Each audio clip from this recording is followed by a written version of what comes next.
My wife mocked my cheap watch during a business dinner. I said nothing. 2 hours later, a billionaire saw it and went pale. "Where did you get this?" he asked. I said my father's name. He stood up trembling. "Then she has no idea who you are." "I'm glad to have you here. Follow my story until the end and comment the city you're watching from so I can see how far my story has reached. I should have seen it coming.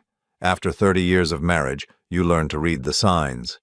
The way Zoe's jaw tightened when she looked at my clothes. The forced smile she gave the hostess. The subtle eye roll when I ordered the house wine instead of something from their premium selection. But I didn't expect what happened next. We were seated at Ristorante Milano, one of those places where the lighting is dim enough to hide imperfections, but bright enough to showcase wealth. The mahogany tables gleamed under soft amber lights, and the scent of garlic and aged wine hung in the air like an expensive perfume. Zoe had insisted we come here for my meeting with potential clients from Henderson Development Group. "This could change everything for us, Dennis," she'd said while getting ready, applying her makeup with the precision of a surgeon. "These people have real money, don't embarrass me." I'd nodded, adjusting the simple navy suit I'd owned for 15 years. It was clean, pressed, respectable. But as I sat across from Richard Pemberton and his wife Catherine, I could feel Zoe's disapproval radiating from beside me like heat from a furnace. The conversation had been going well. Richard seemed genuinely interested in our company's logistics capabilities. We were discussing a potential contract worth $200,000 when I reached for my water glass. That's when Zoe saw it. My watch. It was nothing special to look at. A simple steel case, aged leather strap worn soft from decades of wear. The face was clean white with black numbers, no diamonds or gold plating. My father had given it to me when I turned 18, and I'd worn it every day since. "Oh my God, Dennis," Zoe's voice cut through our conversation like a knife. "You're still wearing that old thing?" The table fell silent. Richard and Catherine looked up from their menus, clearly uncomfortable. I felt my cheeks warm as I glanced down at my wrist. "It keeps good time," I said quietly, trying to steer the conversation back to business. Zoe laughed, but there was no humor in it. "Good time? Dennis, that watch looks like it came from a garage sale. What will these people think?" "Zoe," I started, but she wasn't finished. "I've been telling him for years to get something decent," she said to the Pembertons, as if I wasn't sitting right there. "But he's so stubborn about spending money even on something as basic as a proper timepiece." Catherine Pemberton shifted in her seat, clearly wanting to be anywhere else. Richard cleared his throat and reached for his wine glass. "I keep telling him, what's the point of working so hard if you're going to walk around looking like you shop at thrift stores?" Zoe continued, her voice getting louder with each word. "Sometimes I wonder if he even cares about making a good impression." My throat felt tight. 30 years of marriage, and she still found new ways to cut me down. I could feel the other diners glancing our way, their conversations growing quieter as they strained to listen to the spectacle at our table. "The watch has sentimental value," I said, my voice barely above a whisper. Zoe scoffed. "Sentimental value doesn't pay bills, Dennis. It doesn't make people take you seriously." I looked down at the watch face, remembering the weight of my father's hand on my shoulder the day he gave it to me. "This belonged to my father," I said.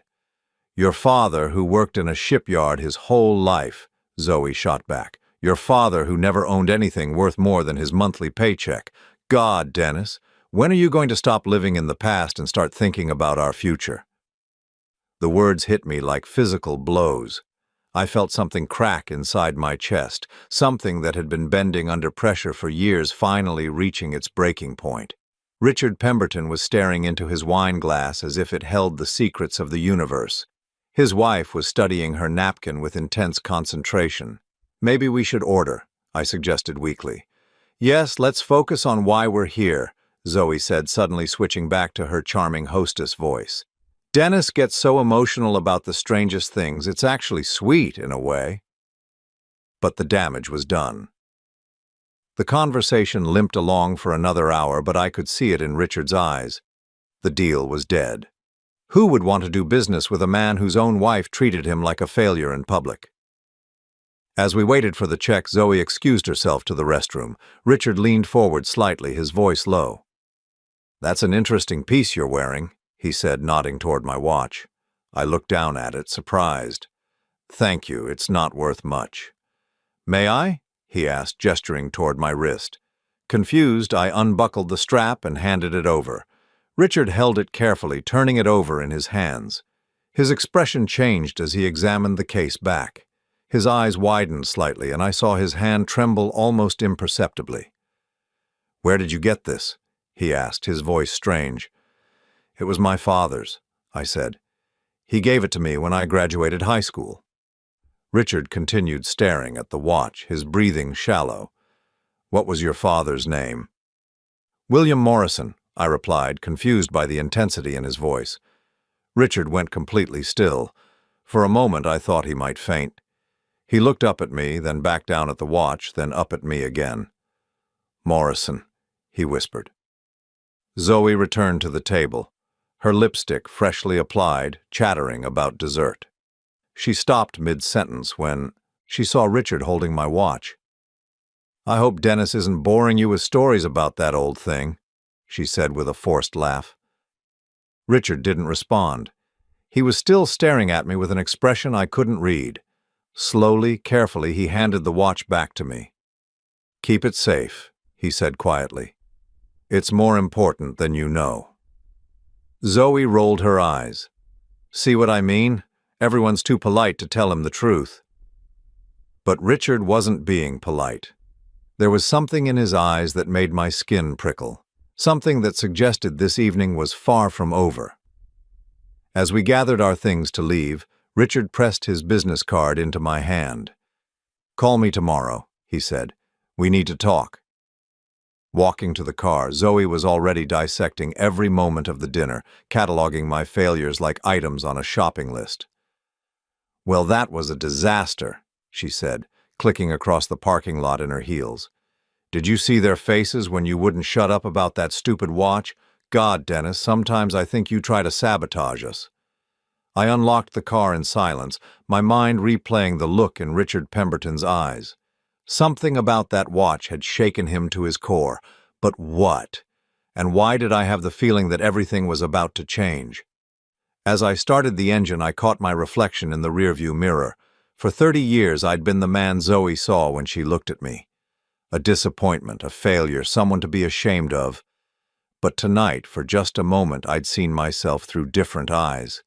And something about that watch had caught Richard Pemberton's attention in a way that suggested there was more to this story than anyone knew, including me.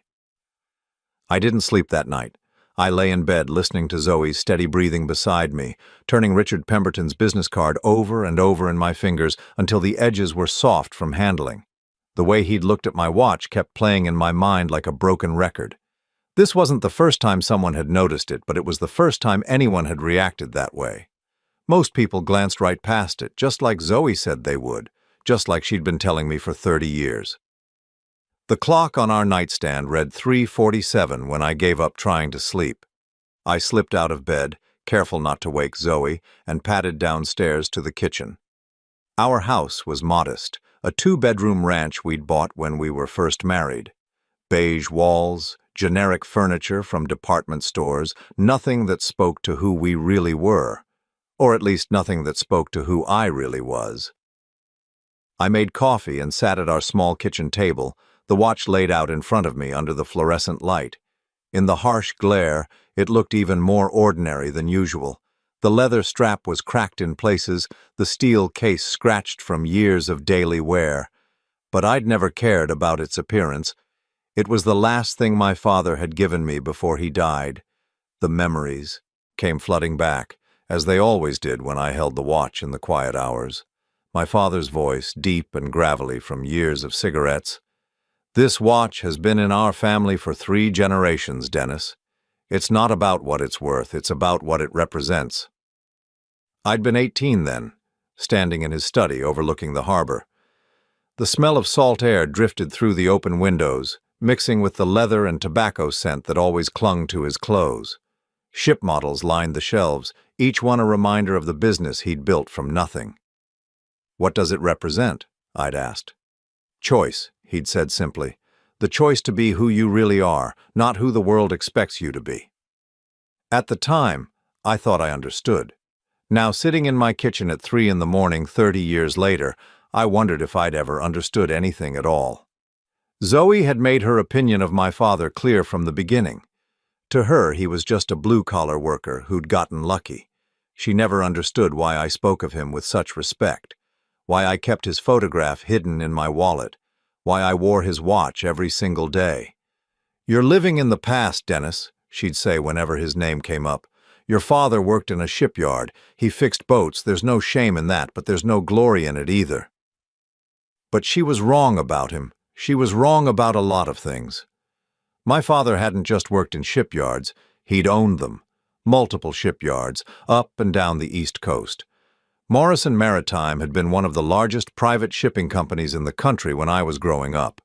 We'd lived in a mansion overlooking the ocean with staff and cars and everything money could buy, and I'd walked away from all of it. The decision had seemed so clear back then. I was 29, fresh out of business school, watching my father work 18-hour days to keep the company growing. I saw what that life had cost him. The missed dinners, the forgotten birthdays, the way business consumed every conversation, every thought, every moment of peace. When he died of a heart attack at 62, alone in his office at 2 in the morning, I knew I didn't want that life. I wanted something real, something meaningful. I wanted love that wasn't complicated by money or power or expectations. So I'd liquidated my shares in the company, put the money in trust, and walked away. I'd taken a job in logistics, rented a small apartment, and tried to build a normal life. That's where I'd met Zoe. She was working as a receptionist at a law firm then, beautiful and ambitious and full of plans for the future. She talked about wanting a simple life, a good man who would love her for who she was. She said she was tired of dating men who only cared about money and status. I thought I'd found my soulmate. For the first few years, it was everything I'd hoped for. We lived modestly but comfortably. Zoe seemed happy with our little apartment, our weekend trips too, the lake, our quiet dinners at home. She never asked about my family or my past, and I didn't volunteer the information. I wanted to be loved for Dennis, the logistics coordinator, not Dennis, the Morrison heir. But gradually, things changed. Zoe started noticing what other people had. She began comparing our life to the lives of her friends, her co-workers, the people she saw in magazines. The contentment that had once filled our home was replaced by a restless dissatisfaction that grew stronger each year. "Why don't you ask for a promotion?" she'd say. "Why don't you look for a better job? Why are you so comfortable being mediocre?" I'd tried to explain that there were more important things than money, but she'd roll her eyes and change the subject. Over time, she stopped asking and started demanding. Then the demands became criticisms, and the criticisms became public humiliation. Like tonight. Sitting in our kitchen, I realized something that should have been obvious years ago. Zoe didn't love me. She probably never had. She loved the idea of me, the potential she saw in me, the life she thought I could give her if I just tried harder. But I'd been trying to be something I wasn't for so long that I'd forgotten who I really was. I picked up the watch and fastened it around my wrist, feeling the familiar weight of it settle against my skin.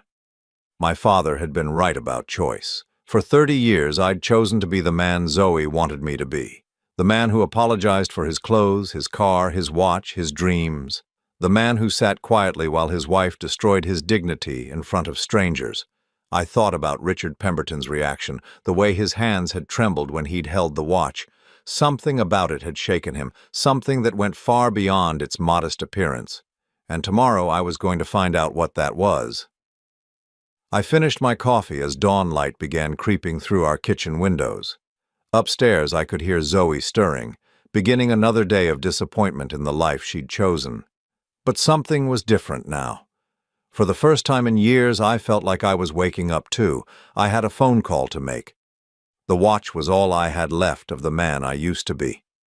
But maybe, just maybe, it was enough to help me remember who I was supposed to become. I called Richard Pemberton at exactly 9 o'clock the next morning. My hands were steadier than I'd expected them to be, but my heart was racing as I dialed the number from his business card. "Richard Pemberton's office," came a crisp voice. "This is Dennis Morrison. Mr. Pemberton asked me to call." There was a pause, then the sound of papers shuffling. "Please hold, Mr. Morrison. He's been expecting your call." Within seconds, Richard's voice came through the line, urgent and intense. "Dennis, thank God you called. We need to meet, today." "About the contract?" I asked, though I already knew this had nothing to do with business. "No," he said quietly. "About your watch, about your father, about things you need to know." 2 hours later, I sat across from Richard in his private office on the 42nd floor of the Pemberton building. Through floor-to-ceiling windows, the city stretched out below us like a living map. His office was larger than my entire house, decorated with original paintings and furniture that probably cost more than I made in a year. But Richard barely seemed to notice his surroundings. He sat forward in his chair, his hands clasped tightly together, studying my face as if he were trying to solve a puzzle. "I need to ask you something," he said, "and I need you to think carefully before you answer. When your father gave you that watch, did he tell you anything about it? Anything about where it came from?" I shifted uncomfortably. "He said it had been in our family for 3 generations. "What else?" "That it was about choice, about being who you really are." Richard nodded slowly. "Did he ever mention the Morrison Maritime Corporation?" My throat went dry. I hadn't heard that name spoken aloud in over 20 years. "How do you know about that?" Richard's expression grew grave. "Because your father saved my life, and my company, and my family's entire future." The room felt like it was tilting. "I'm sorry, what?" Richard stood up and walked to a wall safe hidden behind a painting. With shaking hands, he withdrew a small wooden box and set it on his desk. Inside, nestled in black velvet, was a watch identical to mine. 1987, he said softly. I was 28 years old, fresh out of Harvard Business School, full of big ideas and bigger debts. My father had left me a small shipping company that was bleeding money faster than I could count it. I was 6 weeks away from bankruptcy when your father called me.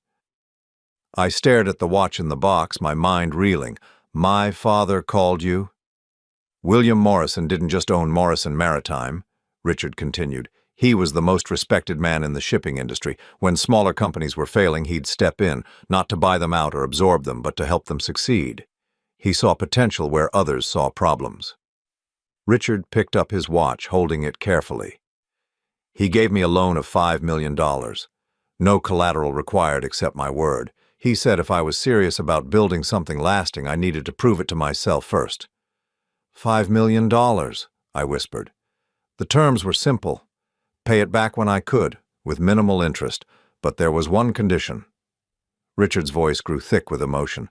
I had to accept this watch. He said it was a reminder that some things matter more than money, that trust once given was sacred. My hand moved instinctively to my wrist, feeling the familiar weight of my father's watch. You paid him back? Every penny, plus interest. It took me 15 years, but I paid every cent.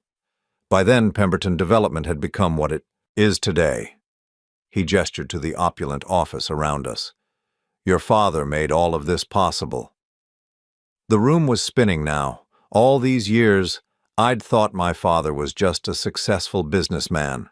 I'd never known about the loans, the help he'd given to struggling companies, the lives he'd changed.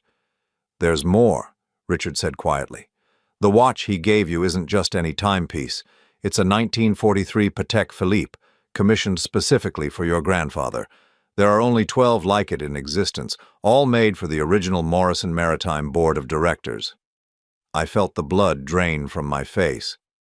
How much is it worth? Conservatively? $75,000.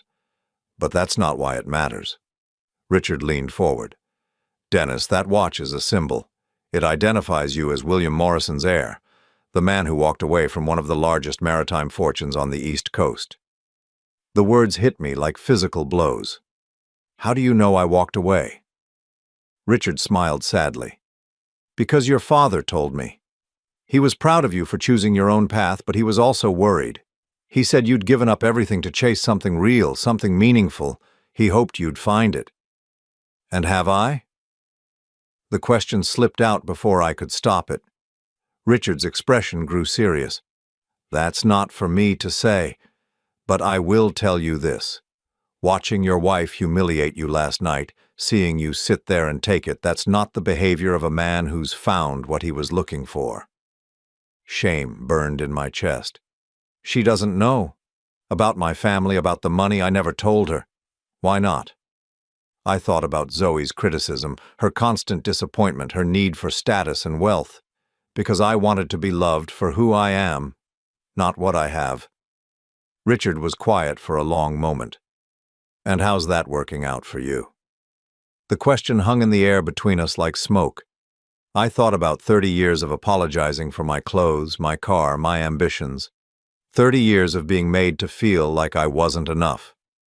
Your father left everything in trust, Richard said gently. The companies, the properties, the investments, it's all still there, waiting for you. Morrison Maritime is now run by a board of trustees, but they've been hoping you'd return someday to take your rightful place. How much? I asked, my voice barely a whisper. The trust is currently worth approximately $250 million. The company itself is valued at around $800 million. The numbers were so large they felt abstract, meaningless. A billion-dollar legacy that I'd walked away from to work in logistics for $42,000 a year. Dennis, Richard said, his voice urgent now, your wife doesn't love you. She loves the idea of you, the potential she sees in you. But she's spent 30 years trying to change you into something you're not. That's not love. That's control. I looked down at my watch, thinking about my father's words all those years ago. Choice. The choice to be who you really are. What would you do? I asked. Richard smiled, but there was sadness in it. I'd stop pretending to be poor to test someone who's already failed the test. The ride home felt like the longest 40 minutes of my life. My mind kept circling around Richard's words, around the magnitude of what I'd just learned. I wasn't just Dennis Morrison, middle management logistics coordinator. I was Dennis Morrison, heir to a maritime empire, son of a man who'd quietly changed dozens of lives and built a legacy that stretched across decades. And my wife had spent 30 years making me feel ashamed of who I was. When I walked into our house, Zoe was in the living room flipping through a magazine. She looked up as I entered, her expression already annoyed. You're late, she said. I made lunch reservations with Patricia and her husband. You need to shower and change. I stood in the doorway, looking at her, really looking at her for perhaps the first time in years. The way she held herself, the expensive clothes she wore despite our supposedly tight budget, the casual dismissal in her voice when she spoke to me. We need to talk, I said. She rolled her eyes. About what?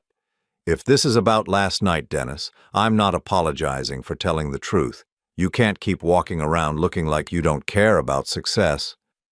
I know who Richard Pemberton is, I said quietly. Zoe's expression shifted slightly. So, he's some businessman. What does that matter? He knew my father.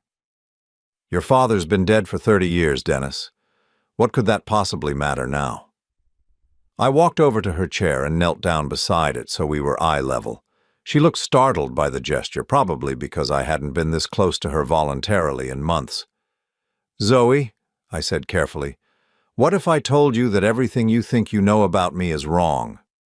She blinked, confusion replacing annoyance. What are you talking about? I reached for her hand, but she pulled it away, always pulling away. What if I told you that my father wasn't just a shipyard worker? What if I told you that I come from money, real money, and I chose to walk away from it? Zoe stared at me for a long moment, then laughed. Dennis, what the hell are you talking about? Your father fixed boats. My father owned the boats, he owned the shipyards, he owned a company worth hundreds of millions of dollars. The laughter died on her lips. That's not funny. I'm not joking. Richard Pemberton recognized my watch because my father gave him an identical one 37 years ago, along with a $5 million loan that saved his company. Zoe's face went pale. You're serious? Dead serious. The trust fund I inherited is currently worth $250 million. The company is worth about $800 million more. For a moment, the only sound in the room was the ticking of the clock on our mantel. Zoe's mouth opened and closed several times, but no sound came out. Finally, she whispered, "Why didn't you tell me?" And that was when I realized the most important truth of all. Because I wanted you to love me for who I am, I said, not for what I have. The look that crossed her face then told me everything I needed to know about the choice I had to make. Then she has no idea who you really are, Richard had said. But now she did, and so did I. The silence that followed my revelation lasted exactly 47 seconds. I know because I counted them, watching the second hand on the mantel clock tick away while Zoe's face cycled through emotions like slides in a projector. Shock, disbelief, calculation, and finally something that made my stomach turn. Greed. $250 million, she said slowly, as if testing how the words felt in her mouth. Zoe, I started, but she held up her hand. Wait, just wait. She stood up abruptly, pacing to the window and back. You're telling me that for 30 years, Dennis, you've let me think we were struggling? You've let me clip coupons and shop at discount stores and worry about the mortgage payment. I watched her pace, noting how quickly her shock had transformed into anger. Not grief for the years of deception. Not hurt that I hadn't trusted her. Anger that she'd been denied access to wealth. I wanted a real marriage, I said. Based on love, not money. She spun around, her eyes blazing. Real marriage? Dennis, I've spent 3 decades trying to motivate you to be better, to want more, to stop being so damn satisfied with mediocrity. And all this time you were sitting on a fortune? I was trying to build something authentic with you. Authentic? Her voice rose to a pitch I'd rarely heard. What's authentic about lying to your wife for 30 years? I felt the first stirrings of my own anger. What's authentic about spending 30 years making me feel like I'm not enough? About humiliating me in public? About treating me like I'm some kind of failure? Zoe stopped pacing. I was trying to help you succeed. No, I said, standing up. You were trying to mold me into someone else. Someone who would give you the life you thought you deserved. And what's wrong with wanting a better life? Nothing. But there's something very wrong with destroying your husband's self-worth because he can't give it to you. We stared at each other across our modest living room, the space between us feeling like a canyon. In the harsh afternoon light streaming through our windows, I could see every line on Zoe's face, every mark of the years we'd spent together. But looking at her now, I realized I barely recognized the woman I'd married. How much did you say the trust was worth? She asked quietly. And there it was. Not, how could you keep this from me? Or, why didn't you trust me? Just a question about numbers. It doesn't matter, I said. It doesn't matter? Her voice cracked with disbelief. Dennis, we could have had everything. A real house, real cars, vacations, nice clothes. We could have been somebody. We were somebody. We were husband and wife. Zoe laughed bitterly. Husband and wife? Living in this tiny house, driving cars that barely run, wearing clothes from department store sales. Do you have any idea how embarrassing it's been? The words hit me like a physical blow. Embarrassing? Yes, embarrassing. Watching other couples our age buying vacation homes while we debate whether we can afford dinner at a nice restaurant. Seeing my friends get jewelry for anniversaries while you give me flowers from the grocery store.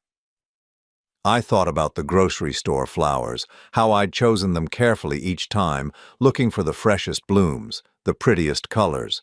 How I'd thought they were romantic, personal, better than something expensive and impersonal.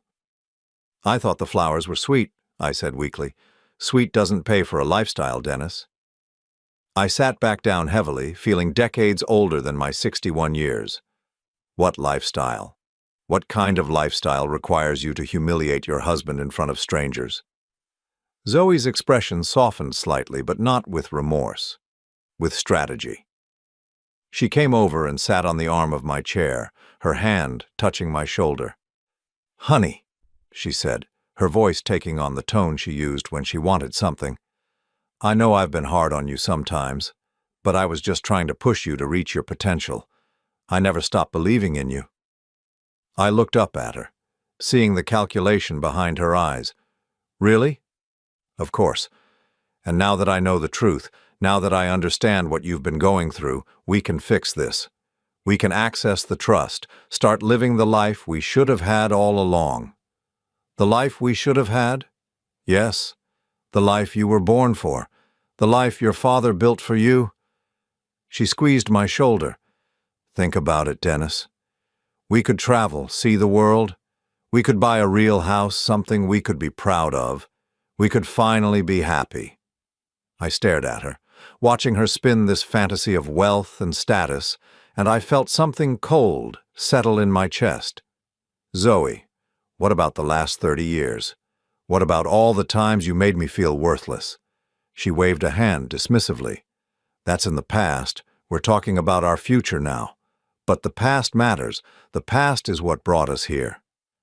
The past is what we make of it." She slid down into the chair beside me, taking my hands in hers. "Dennis, we can start over. We can be the couple we were always meant to be."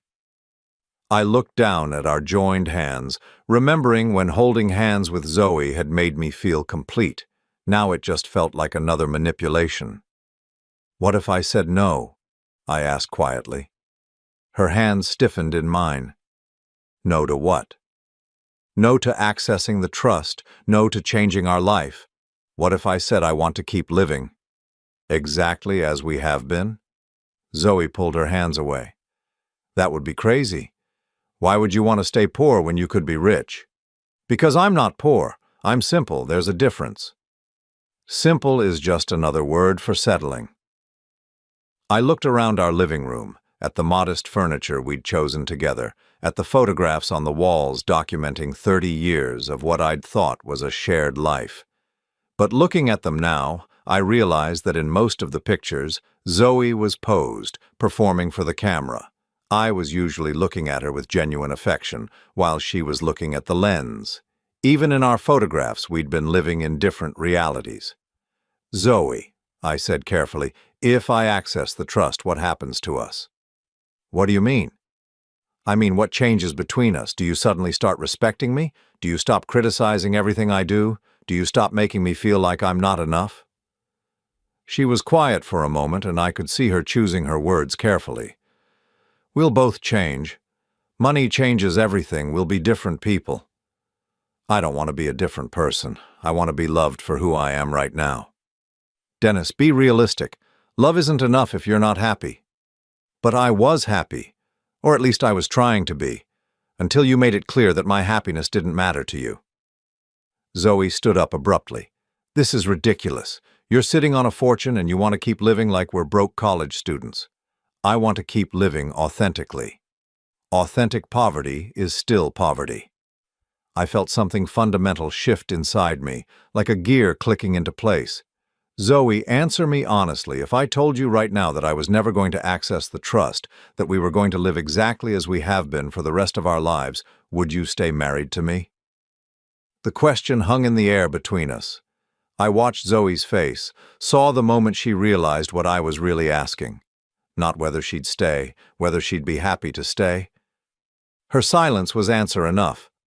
"I see," I said quietly. "Dennis, you're not being fair. You can't ask someone to ignore financial security."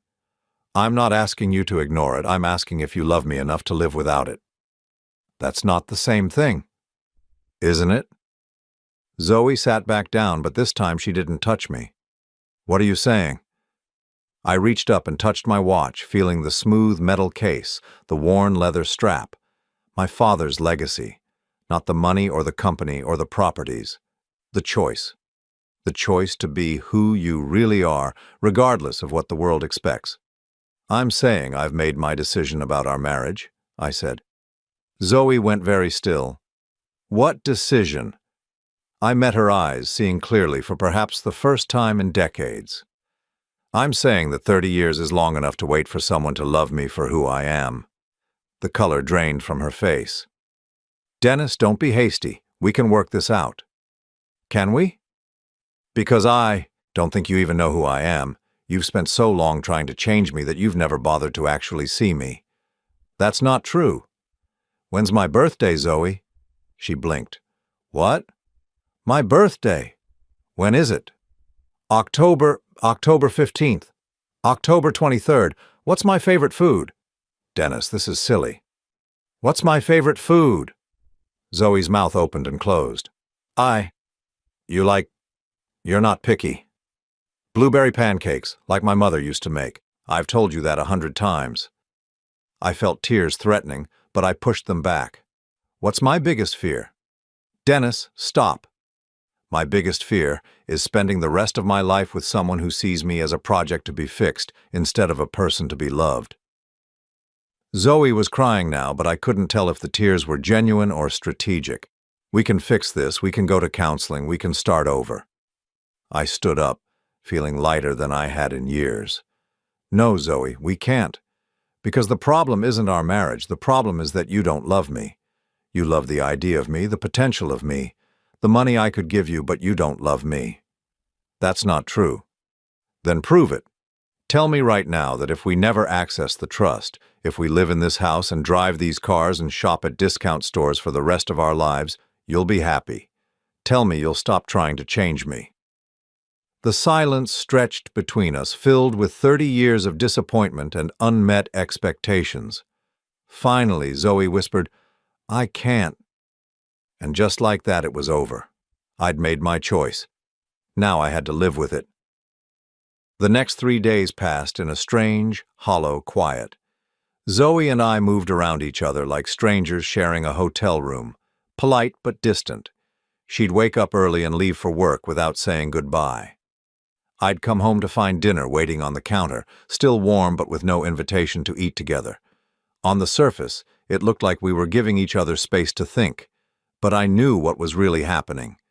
Zoe was strategizing. I could see it in the way she watched me when she thought I wasn't looking, in the careful way she spoke when she did speak, testing different approaches like a salesperson trying to find the right pitch. She was waiting for me to come to my senses, to realize what I was giving up, to choose the money over my principles. She was waiting for me to prove that everyone has a price.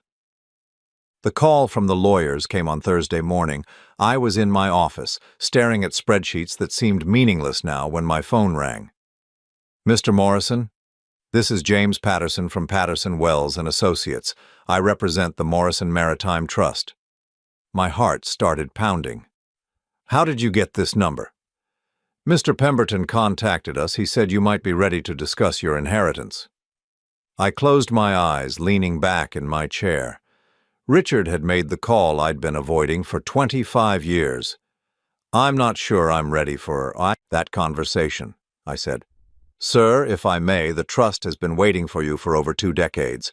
The Board of Trustees has kept everything exactly as your father wished. Morrison Maritime is still operating under his principles, still helping smaller companies succeed.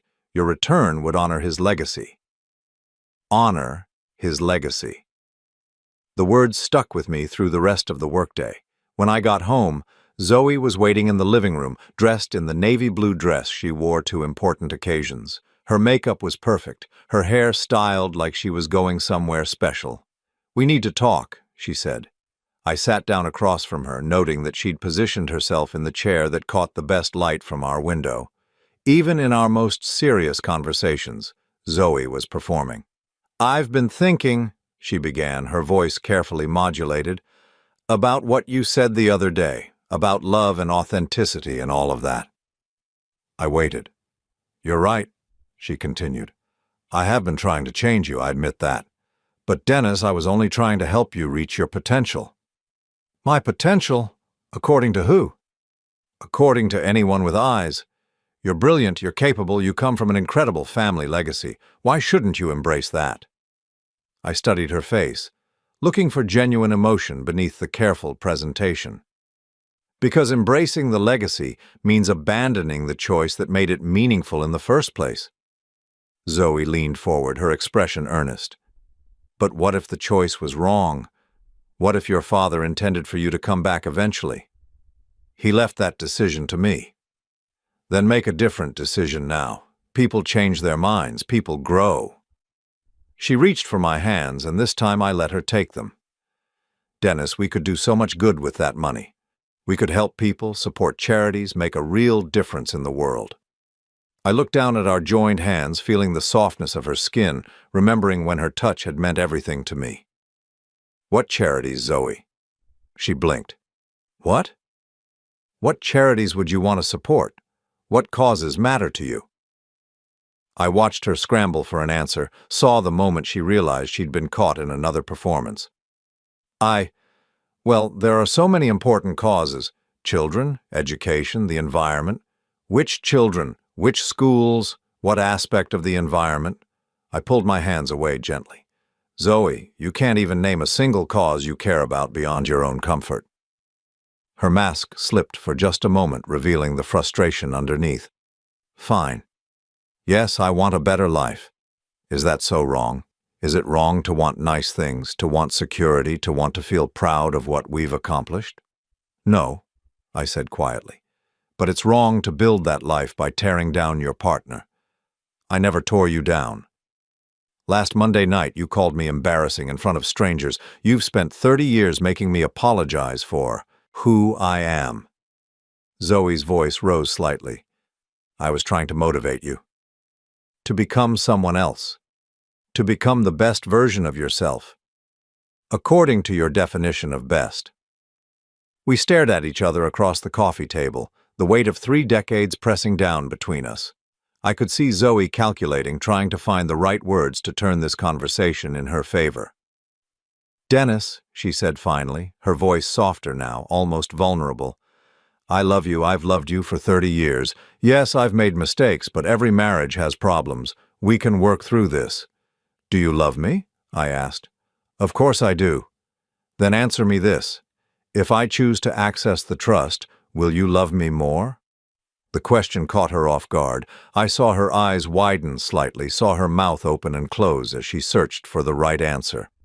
That's not fair, she said finally. It's the only question that matters.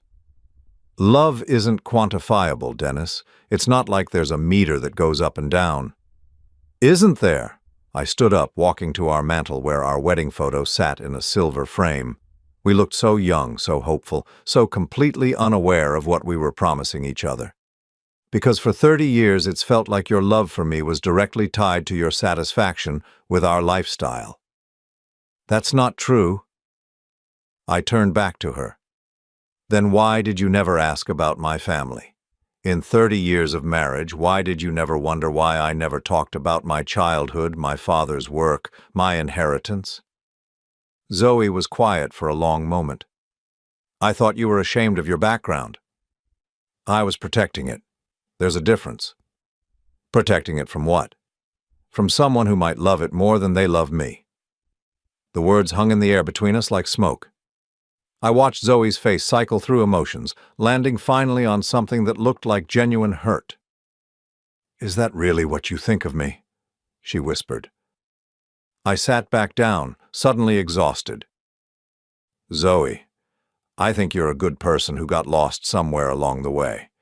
I think you married me believing you could be happy with a simple life, and when that turned out to be harder than you expected, you decided the problem was me. Maybe the problem was both of us. Maybe. But I'm not willing to spend the rest of my life feeling like I'm not enough. Zoe was crying now, real tears that smeared her carefully applied mascara. So what are you saying? I reached into my pocket and pulled out the business card James Patterson had given me over the phone. I'm saying I called the trust lawyers today. Her breath caught. And I told them I want to access my inheritance. For a moment, hope flared in her eyes, bright and desperate. Dennis, that's wonderful. I'm accessing it, I continued, so I can afford to give you everything you deserve in our divorce. The hope died as quickly as it had appeared. Divorce? I'm going to make sure you're taken care of, Zoe. You'll get the house, a generous settlement, enough money to live comfortably for the rest of your life. But I'm not going to spend another day pretending that financial security can fix what's broken between us. She was shaking now, her hands trembling as she wiped at her eyes. Dennis, please, we can make this work. I can change. I don't want you to change. I want you to be honest about who you are and what you want. What I want is you. No, I said gently. What you want is the life you think I can give you. There's a difference. Zoe looked around our living room as if seeing it for the first time. This house, this life, it was never enough for me. I know. I kept thinking if I could just push you a little harder, motivate you a little more, you could change me into someone else. She nodded, fresh tears spilling over. I'm sorry, Dennis. I really am sorry. I know you are. But sorry doesn't undo 30 years. We sat in silence for a while, the evening light fading through our windows. Finally, Zoe spoke. What happens now? I looked at my watch, my father's watch, thinking about choice and authenticity and the courage it takes to start over at 61. Now, I said, we both get to find out who we really are when we're not trying to be someone else. The next morning, Zoe packed a bag and went to stay with her sister. We agreed to handle the divorce quietly, amicably. She would get the house and enough money to build whatever life she wanted. I would return to Morrison Maritime, not to reclaim an empire, but to honor my father's memory by continuing his work of helping others succeed. As I watched her car pull out of our driveway for the last time, I felt something I hadn't experienced in years. Relief. Choose the life you've always despised, I thought, or lose everything. But as it turned out, losing everything was exactly what I needed to find myself. 6 months later, I stood in my father's old office, looking out at the harbor where Morrison Maritime had begun 79 years ago. The room smelled of leather and salt air, just as I remembered it. The ship models still lined the shelves, each one representing a vessel that had carried cargo across the world's oceans under our family name. But it wasn't the same office I'd fled as a young man. Gone were the mountains of paperwork that had consumed my father's final years. The frantic phone calls, the 18-hour days, the consuming obsession with growth at any cost. In their place was something simpler, more deliberate. A business built on relationships rather than transactions. The transition back to Morrison Maritime had been smoother than I'd expected. The board of trustees had maintained my father's vision beautifully, growing the company by helping smaller firms succeed rather than absorbing them. They'd honored his commitment to ethical business practices, fair wages, and community investment, but most importantly, they'd preserved his legacy of giving struggling entrepreneurs a chance to prove themselves. My secretary knocked softly on the door. Mr. Morrison, the 3 o'clock appointment is here. I turned from the window, adjusting the cuffs of my simple white shirt. I still dressed modestly, still drove the same reliable sedan I'd owned for 8 years. Money, I'd learned, was a tool, not an identity. Send them in, please. The young couple that entered my office reminded me of myself at 30, full of hope and desperation in equal measure. The woman carried a worn briefcase. The man clutched a manila folder thick with business plans and financial projections. Mr. Morrison, the woman said, extending her hand, I'm Sarah Chen, and this is my husband, David. Thank you for seeing us. I gestured to the chairs across from my desk. Please sit. Tell me about your company. For the next hour, I listened to their story. A small logistics firm specializing in sustainable shipping practices, struggling to compete with larger companies despite having superior technology and environmental credentials. They needed a loan of $800,000 to expand their fleet and hire more drivers. Banks had turned them down. Venture capital firms wanted too much equity. They were weeks away from bankruptcy when someone had given them my name. We know it's a long shot, David said, his voice tight with anxiety. But we believe in what we're building. We think we can make a real difference in the industry.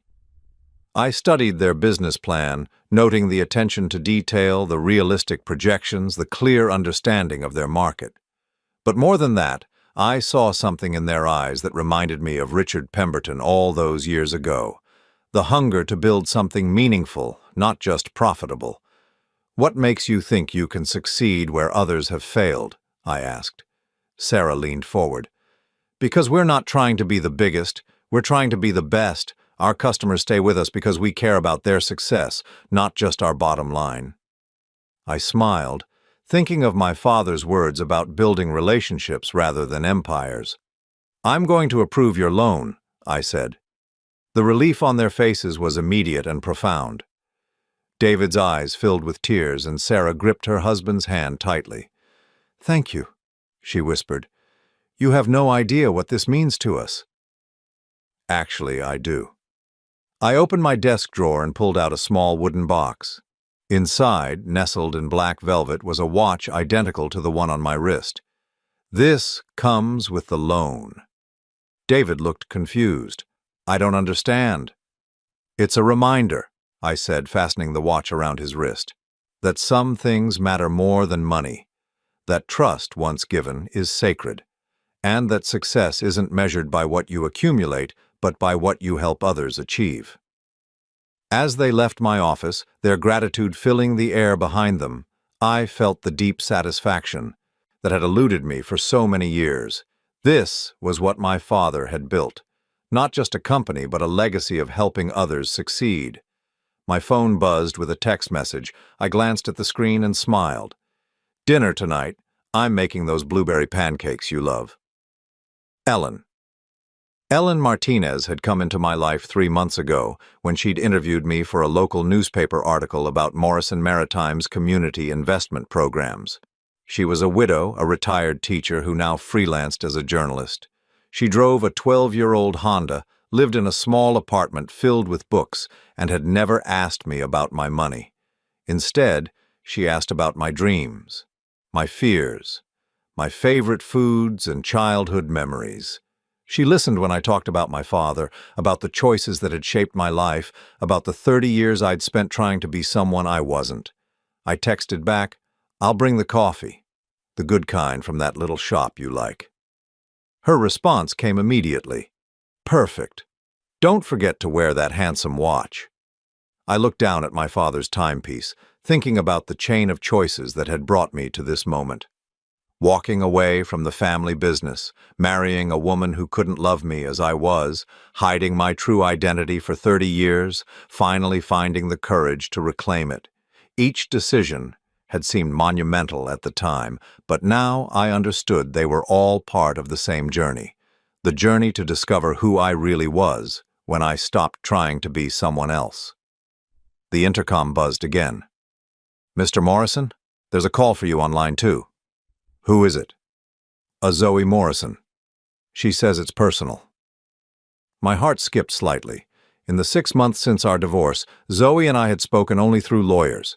The settlement had been generous. She'd received the house, $2 million in cash, and enough monthly support to live comfortably. I'd heard through mutual acquaintances that she'd moved to a bigger house in a better neighborhood, joined the country club, started dating a plastic surgeon. "Put her through?" Zoe's voice came through the phone, tentative and strangely small. "Dennis, I hope I'm not interrupting anything important." "Not at all. How are you?"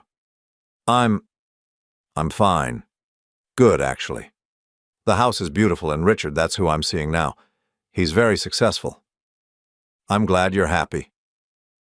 There was a long pause.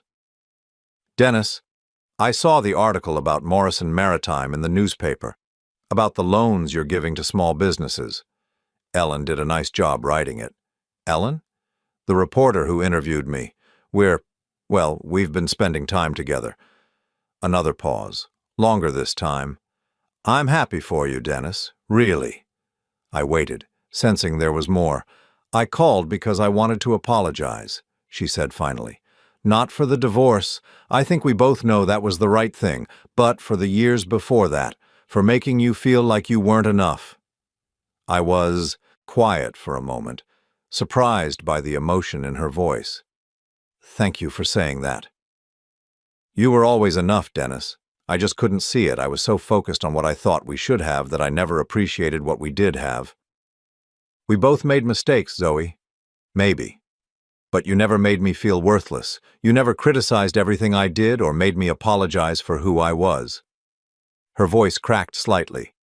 "I'm sorry it took losing you for me to understand what I'd lost."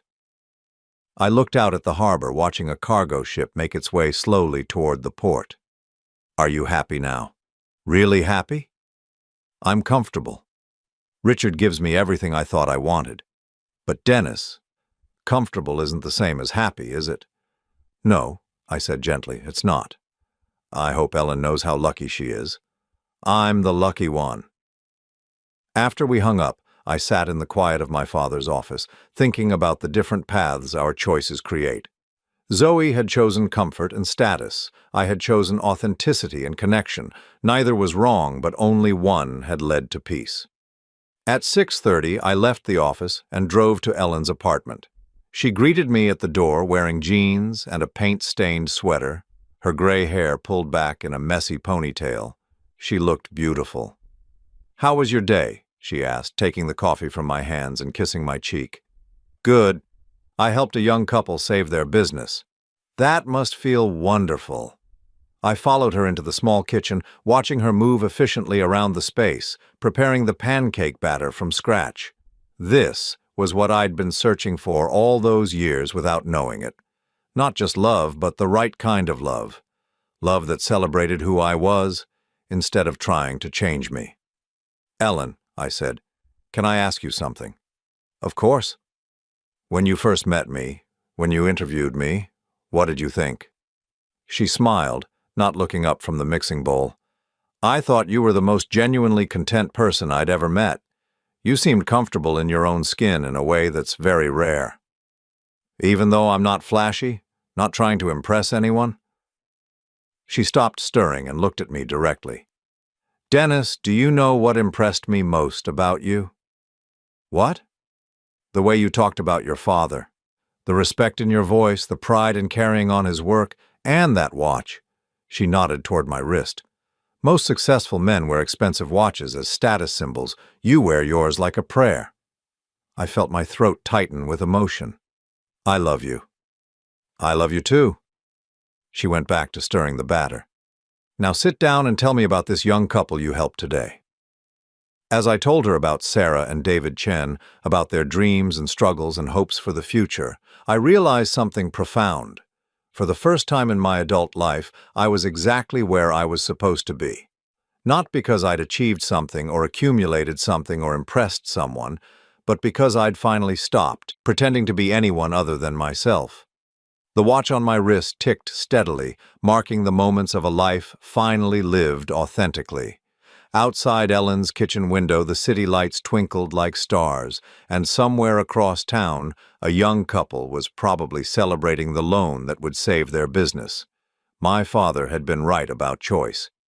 The choice to be who you really are, not who the world expects you to be.